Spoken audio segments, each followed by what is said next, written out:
আসসালামু আলাইকুম রহমতুল্লাহি ওবরকাতুহু। সম্মানিত দর্শক, অভাবনীয়ভাবে রাজনীতির ময়দানে রীতিমতো উত্তাপ ছড়াচ্ছে। নেতিবাচক নয়, ইতিবাচক অর্থেই রাজনীতি জমে উঠেছে।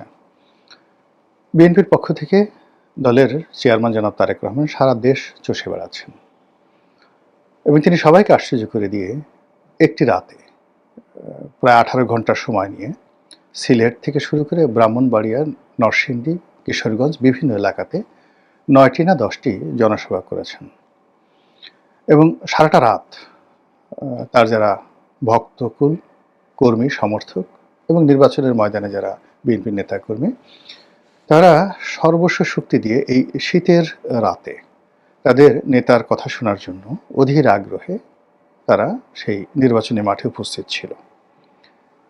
অন্যদিকে তার প্রতিপক্ষ ডক্টর শফিকুর রহমান, জামাতের আমির, তিনিও তার নেতাকর্মীদেরকে নিয়ে সারা বাংলাদেশ চষে বেড়াচ্ছেন। তারেক রহমান যা কিছু করছেন, পাল্লা দিয়ে তিনি তা কিছু করার চেষ্টা করছেন এবং রেটিংয়ে যেন তিনি আরও বেশি তারুণ্য প্রকাশ করতে পারে সেই প্রাণান্ত চেষ্টা জনাব শফিক করে যাচ্ছেন। আবার অন্যদিকে জনাব শফিক যে কাজগুলো করছেন সেটাও কিন্তু তারেক রহমান সাহেব এবং তার যারা টিম রয়েছেন তারা নোটিশ করছেন যে জামাতের কোন কোন বিষয়গুলো উত্তর দেওয়া দরকার, কোন কোন বিষয়গুলো অনুসরণ করা দরকার এবং কোন কোন বিষয়গুলো পরিহার করা দরকার। তো এই অবস্থার মধ্যে সমালোচনা হচ্ছে, আলোচনা হচ্ছে, কিন্তু সব কিছুর ঊর্ধ্বে না নির্বাচনটা ভীষণভাবে জমে গেছে এবং এই যে নির্বাচন জমে গেছে, নির্বাচন জমে যাওয়ার ফলে যারা বলছিলেন যে নির্বাচন হবে না, তাদের একটা বিরাট অংশ রীতিমতো অপমানিত। আমি নিজেও যেহেতু সন্দিহান ছিলাম, কিন্তু আমি আসলে অপমানিত নই। এর কারণ হলো আমি যে সন্দেহ প্রকাশ করেছিলাম সেটা এই কারণে যে নির্বাচন অনুষ্ঠানের জন্য যে একটা ভালো পরিবেশ, প্রতিবেশ, আইনশৃঙ্খলা দরকার সেটা এখনও নেই। কিন্তু যেটা অদ্ভুতভাবে ঘটে গেছে সেটি হলো জনগণ রেসপন্ড করেছে এই নির্বাচনে। আর জনগণ যদি রেসপন্ড করে তাহলে সেক্ষেত্রে আইনশৃঙ্খলা না থাকলেও হয়। আমাদের যেটা শঙ্কা ছিল যে এই অবস্থাতে জনগণ রেসপন্ড করবে না। তো জনগণ রেসপন্ড করছে। এই রেসপন্ড কতদিন থাকে বা কী অবস্থায় থাকে, পরিস্থিতি যদি পাল্টে যায় সেটা অন্য কথা। কিন্তু আজকের দিন পর্যন্ত যা কিছু ঘটছে নির্বাচনের পক্ষে, আমার কাছে এগুলো সবই ইতিবাচক বলেই মনে হচ্ছে। কিন্তু সেই ইতিবাচকতার দিকে আবার মানুষকে এই যে হঠাৎ করে যে প্রলুব্ধ করছে, নির্বাচনের ময়দান উত্তেজিত করছে, কারণটা কি? কারণটা হলো যে আমাদের দেশে নির্বাচনটিকে সবাই সবচেয়ে বড় বিনোদন মনে করে। অলমোস্ট একটা ঈদের মতো উৎসব তারা 1 মাস ব্যাপী উদযাপন করে। আমাদের দেশে ঈদের দিন 3-4 ঘন্টা সকালবেলা নামাজ পড়া থেকে শুরু করে খাওয়া দাওয়া, এরপর বিকেলে সবাই একটা ঘুম দিয়ে ঈদ শেষ। কোরবানির যে ঈদটি হয় সে একই অবস্থা, গরু কেনা, গরু লালন পালন করা, এরকম 3-4 দিন সবাই খুব ব্যস্ত থাকে। তারপরে নামাজ পড়ে গরু জবাই করার পরেই বিকালবেলা অলসতা চলে আসে। 1 দিন 2 দিন গরুর মাংস খাওয়া হয়, খাসির মাংস খাওয়া হয়, তারপরে সব চুপচাপ। কিন্তু নির্বাচনের ময়দানে গরুর লাগে না, ছাগল লাগে না, কোনো নতুন পোশাক লাগে না। একটু বিড়ি, একটু চা সিগারেট, একটু হুন্ডায় করে ঘোরাফেরা, রাত্রি জেগে জেগে মিছিল করা, এই জিনিসগুলো মানুষের শরীরে উৎসবের আমেজ ধরিয়ে দেয়, উৎসবের আগুনের ঝড় তুলে। এবং আমি আমার নির্বাচনী এলাকাতে দেখলাম যে বিভিন্ন ছোট ছোট গ্রামে, গ্রাম্য বাজারে যে মিছিল হচ্ছে, মিটিং হচ্ছে, তাতে কোনো মানুষ ঘরে বসে নেই। অন্য এলাকায় কি হলো আমি বলতে পারবো না, কিন্তু আমার গলা চিপে 10 মিনিটে কি আওয়ামী লীগ, কি বিএনপি, কি জামাত, কেউ কিন্তু ঘরের মধ্যেই বসে নেই। গভীর রাত পর্যন্ত, রাত্রি 1টা-1:30টা পর্যন্ত শত শত হাজার হাজার মানুষ, যে বাজারে সাধারণত 20-25 জন মানুষ থাকে অন্যান্য সময়টিতে, সেই বাজারেও এখন 300-400 লোক জটলা করে নির্বাচন নিয়ে বিভিন্ন প্রার্থী, কোন প্রার্থীর পক্ষে নির্বাচন করলে ভালো হবে, কোন প্রার্থী ভালো হবে, এগুলো নিয়ে সারাক্ষণ কুটনামি। এবং এগুলো খুব পছন্দ করেন বাংলাদেশের মানুষ। আমাদের দেশে বলে না জারি সারি বিচার গান, তো এই বিচার গান বাঙালির খুব প্রিয়। তারা সেখানে বসে খুব চুলচেরা বিচার করে, বিশ্লেষণ করে, প্রতিপক্ষের সমালোচনা করে, শরীয়ত নিয়ে আলোচনা করে, মারেফত নিয়ে আলোচনা করে। এবং শরীয়ত মারেফত আলোচনা করতে গিয়ে মানে সেই ফেরেশতা, আল্লাহ, রাসূল ঠাসূল বিভিন্ন বিষয় নিয়ে এমন সব গল্প মানে ফেঁদে বসে। তো এটা আগে মানুষ খুব মজা করে শুনতো। এখন তো দেখেন এরকম একটা গল্প বলতে গিয়ে এক এরকম বাউল শিল্পী এখন রীতিমতো জেলে। এটা আমাদের একটা অভ্যাস। তো সেটাই এখন নির্বাচনের মাঠে চলছে, কে এমপি হলে ভালো হবে, কে এমপি হলে মন্ত্রী হবেন, কে মন্ত্রী হলে দেশের উন্নয়ন হবে, কার সঙ্গে কার কত ভালো সম্পর্ক, কার বংশ কী, মর্যাদা কী, এই জিনিসগুলো নিয়ে ভীষণ রকম আলাপ আলোচনা হচ্ছে। আর এই আলাপ আলোচনা করতে গিয়ে যে সকল কূটনামি হচ্ছে, প্রতিপক্ষকে ঘায়েল করার জন্য যে ধরনের হুমকি ধামকি হচ্ছে, কথাবার্তা বলা হচ্ছে, এগুলো মানুষ ভীষণ রকম যাকে বলা হয় উপভোগ করছে এবং এগুলো মানুষ পছন্দ করে। আমাদের দেশে নির্বাচনের এটা একটা ট্রেন্ড। তো সেই দিক থেকে গ্রাম অঞ্চলের প্রত্যেকটি পরতে পরতে, ইউনিয়নে, ওয়ার্ডে, শহরে, বন্দরে, গ্রামে, গঞ্জে যা কিছু হচ্ছে তা ছাপিয়ে বড় দুজন নেতা, সেটা হলো জামাতের আমির আর বিএনপির চেয়ারম্যান, দুজন পরস্পরকে লক্ষ্য করে বা এই দুজন তাদের প্রতিপক্ষ মানে বিএনপি জামাতকে লক্ষ্য করে, জামাত বিএনপিকে লক্ষ্য করে যে সকল কথাবার্তা বলছেন, সে সকল কথাবার্তা কিন্তু মানুষকে ভীষণ রকম আনন্দ দিচ্ছে, ভীষণ রকম আনন্দ দিচ্ছে এবং ইতিমধ্যে কয়েকটি বেশ মজাদার কথাবার্তা রীতিমতো ন্যারেটিভ আকারে চালু হয়ে গেছে।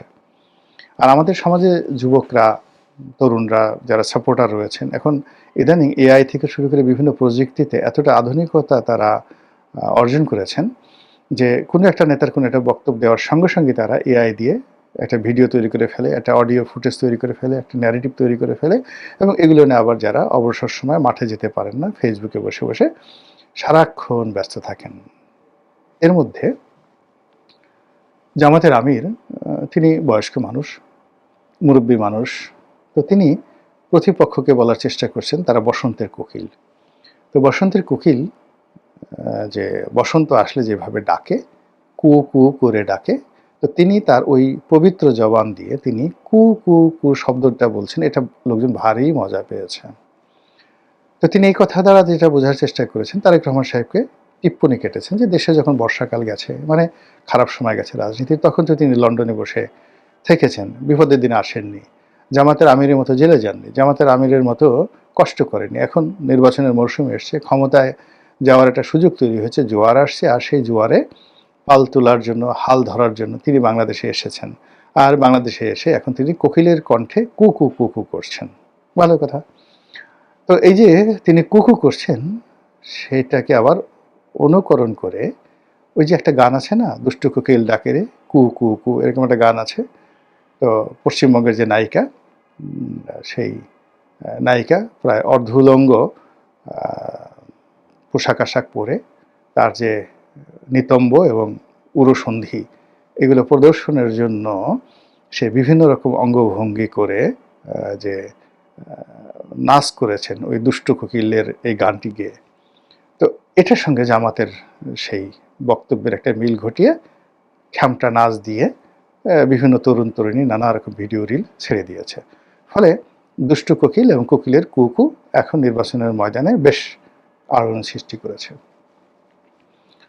অন্যদিকে জনাব তারেক রহমান সাহেব, তিনিও নানা রকম ন্যারেটিভ তৈরি করে ফেলেছেন। এর মধ্যে একটা ন্যারেটিভ তিনি যেটা বলার চেষ্টা করেছেন সেটা হলো, জামাতের যারা লোকজন জান্নাতের টিকিট বিক্রি করার জন্য প্রচার চালিয়েছে বলে বিএনপি লোক অভিযোগ করে, ওটাকে তিনি কটাক্ষ করে নির্বাচনের ময়দানে ঠিক অভিনব কায়দায়, যেটা আগে কখনো হয়নি, শেখ হাসিনা, খালেদা জিয়া, এরশাদ সাহেব ইতিপূর্বে যারা প্রচার করেছেন তারা কাজ করেনি, তিনি তার সেই নির্বাচনের স্টেজটি বা মঞ্চটি এটিকে অনেকটা সেই যাকে বলা হয় কি বলবো, মানে বিচার গানের মতো, কবি গানের মতো, বা সেই একটা ব্যতিক্রম, মানে যেখানে জনগণের সঙ্গে তার একটা ডাইরেক্ট ইন্টারাকশন। নর্মালি নেতা যখন বক্তব্য দেয় আমাদের দেশে, তিনি এক নাগারে বলে যান, জনগণ তালি দেয়, এই। কিন্তু ইদানিং যে ট্রেন্ডটা শুরু হয়েছে, নেতা কথা বলেন, পেছনে 10-12 জন লোক দাঁড়িয়ে থাকে,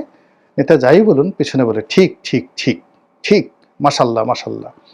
তো এটা যে লক্ষণ, জামাতি লক্ষণ, সেই জামাতি লক্ষণকে বিএনপি গ্রহণ করেছে, কিন্তু তারেক রহমান সাহেব আবার এই ঠিক ঠিকটা গ্রহণ করেননি।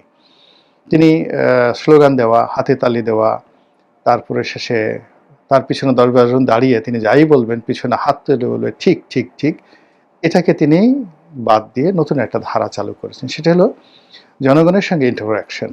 সেই ইন্টারাকশনে তিনি মঞ্চে দাঁড়িয়ে জনগণকে কিছু প্রশ্ন করছেন, জনগণ সমস্যার উত্তর দিচ্ছেন।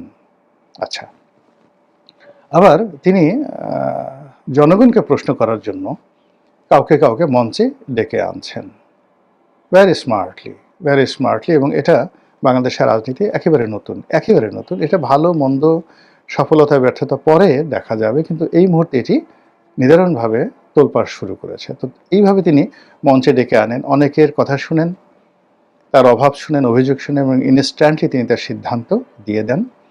আবার একই সঙ্গে অনেকের যে বক্তব্য, সেই বক্তব্য মাধ্যমে তিনি একটা ন্যারেটিভ তৈরি করার চেষ্টা করেন। তো সাম্প্রতিক সময় তিনি জামাতকে লক্ষ্য করে, জামাতের সেই জান্নাতের টিকিট এটাকে লক্ষ্য করে আকার ইঙ্গিতে যেটি বলার চেষ্টা করেছেন যে, আপনারা জানেন, বলেন তো জান্নাতের মালিক কে? সবাই বলল আল্লাহ। এটা আপনিও বলবেন আল্লাহ, ভালো। জাহান্নামের মালিক কে? আল্লাহ। আচ্ছা, জাহান্নাম এবং জান্নাত মানুষকে যে দেবে, এটা কে সিদ্ধান্ত দেবেন? সবাই বলে যে আল্লাহ। আচ্ছা, যদি এই যে আল্লাহর যে সম্পদ, আল্লাহর যে এখতিয়ার, আল্লাহর যে মালিকানা, এটা যখন কোনো বান্দা এই কাজগুলো করে, তখন তাকে কি বলা হয়? লোকজন বলে সেটাকে শিরক বলা হয়, অংশীদারিত্ব। অর্থাৎ আল্লাহ যেভাবে জান্নাত জাহান্নাম দিতে পারে, কোনো মানুষ যদি বলে আমিও জান্নাত জাহান্নাম দিতে পারি, তাহলে সে নিজেকে আল্লাহ দাবি করে বসলো। আর আল্লাহ দাবি করা মানেই তো শিরক। আর শিরক হলো এমন যেটা আল্লাহ রাব্বুল আলামিন কখনো ক্ষমা করেন না। তো জামাতের লোকজনই ওয়াজ করে বিভিন্ন সময় যেটা বলছে, যেমন সূরা আর রহমানে ওয়ালা তামশি ফিল আরদি মারহা ইন্নাল্লাহা লা ইউহিব্বু কুল্লা মুক্তালিন ফাকুর। তো ইয়া মাশারাল জিন্নি ওয়াল ইনস ইনিস্তাতুম আন তানফুযু মিন আকতারিস সামাওয়াতি ওয়াল আরদ ফানফুযু লা তানফুযুনা ইল্লা বিসুলতান। এই যে আয়াতগুলো রয়েছে বিভিন্ন সূরাতে, সূরা আর রহমান সহ অন্য সূরাতে, তো এইগুলো মূলত মানুষের যে দম্ভ এবং অহংকার, এই ব্যাপারে আল্লাহ রাব্বুল আলামিন সতর্কতা জারি করেছেন যে তোমার যে ক্ষমতা, সেই ক্ষমতা দিয়ে তুমি এই পৃথিবী যে ভূমি, এটা ফাটিয়ে ফেলতে পারবে না, অথবা তুমি কোনো পাহাড় লাফ দিয়ে অতিক্রম করতে পারবে না। তো কাজেই বিনয়ী হও, স্বাভাবিক আচরণ করো। এইগুলো হলো মানুষের অহংকারকে দমন করার। আরেকটা যেটা ওই জামাতের যারা নেতৃবৃন্দ, তারাই বিভিন্ন সময় ওয়াজ করেছেন, সেটা হলো হাদিসে কুদসি। মানে কিছু হাদিস আল্লাহর রাসূল সাল্লাল্লাহু আলাইহি ওয়াসাল্লাম বর্ণনা করেছেন, কিন্তু মূলত এগুলো স্বয়ং আল্লাহর কথা। এগুলোকে বলা হয় হাদিসে কুদসি। এরকম একটা হাদিস হলো যে অহংকার এটি আল্লাহর ইজাত। ইজাত অর্থ চাদর। আল্লাহ বলেন, যে ব্যক্তি এই জমিনে অহংকার করে সে যেন আমার চাদর নিয়ে টানাটানি করে, আল্লাহর চাদর নিয়ে টানাটানি করে। এবং এই যে চাদর নিয়ে টানাটানি করে অহংকার করে, এই যে শিরক, এটাকে তারেক রহমান সাহেব ব্র্যান্ডিং করেছেন। ব্র্যান্ডিং করে তিনি বললেন যে এই কাজ যারা করে তারা কি? জনগণ বলল কাফের। এই তো মাঠ জমে গেছে। জামাতের ভীষণ রকম অপমান বোধ করছে এবং তারা নানা রকম কথাবার্তা বলছে তারেক রহমান সাহেব সম্পর্কে, এবং সেটা নিয়ে ভিন্ন একটি ভিডিও করব। কিন্তু ঘটনা যাই হোক না কেন, এই যে যতটুকু আলোচনা করলাম, আপনি দেখুন নির্বাচনের মাঠ কিন্তু ভীষণভাবে জমে গেছে। কালকে কি হবে তা তো আমরা বলতে পারবো না। কালকে আল্লাহ ভালো জানেন। আজকে যা হচ্ছে গতকাল আমরা ভাবতে পারিনি। তো আমরা এই যে আলোচনা করছি, আপনারা শুনছেন বা আমি বলছি, আমি বেসিক্যালি যেটি করার চেষ্টা করি সেটা হলো ডে টু ডে, মানে আজকের যে বিষয়গুলো রয়েছে সেই বিষয়গুলোর যে পর্যবেক্ষণ, অ্যানালাইসিস যেটিকে বলা হয়, সে অনুযায়ী যা কিছু চলছে এবং এটার ইতিবাচক নেতিবাচক দিক কী হতে পারে সেই বিষয়গুলো আপনাদেরকে বোঝানোর চেষ্টা করি। আল্লাহ ভুল ভ্রান্তি মাফ করুন, যা বলতে চাই তা বলার তৌফিক এনায়েত করুন। অমা তৌফিকি ইল্লা বিল্লাহ, আলাইহি তাওয়াক্কালতু ওয়া ইলাইহি উনীব। আসসালামু আলাইকুম ওয়া রাহমাতুল্লাহি ওয়া বারাকাতুহু।